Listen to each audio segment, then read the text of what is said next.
উপকারের মাকে বা খেয়ে খায় প্রচলিত সেই শব্দ যেন এবার বাস্তবে রূপ নিয়েছে।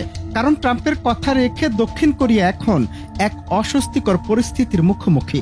দীর্ঘদিন ধরে যুক্তরাষ্ট্রের সেনাদের নিজেদের ভূখণ্ড ব্যবহার করতে দিয়েছিল দেশটি, কিন্তু মার্কিন প্রেসিডেন্ট ডোনাল্ড ট্রাম্পের সাম্প্রতিক দাবির পর তাদের রাতের ঘুম প্রায় হারাম হয়ে গেছে। ট্রাম্প স্পষ্ট জানিয়েছেন সিউলে মার্কিন ঘাঁটির জন্য আর ভাড়া নয়, বরং পুরো জমির মালিকানা চান তিনি।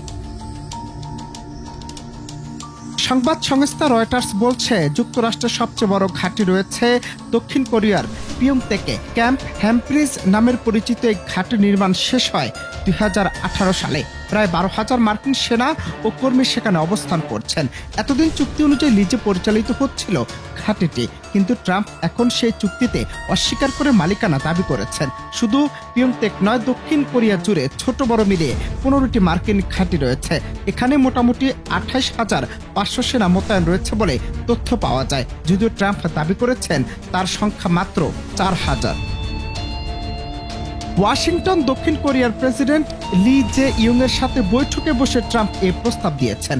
বৈঠকটি মূলত বাণিজ্য আলোচনার হলেও হঠাৎ করে ট্রাম্প ঘাঁটির মালিকানা প্রসঙ্গ তোলেন। তিনি জানান যুক্তরাষ্ট্রে বিশ্বের 50টিরও বেশি দেশে ঘাঁটি পরিচালনা করছে, তবে দক্ষিণ কোরিয়ার ক্ষেত্রে তিনি আর চুক্তি নয়, পূর্ণ মালিকানাই চান।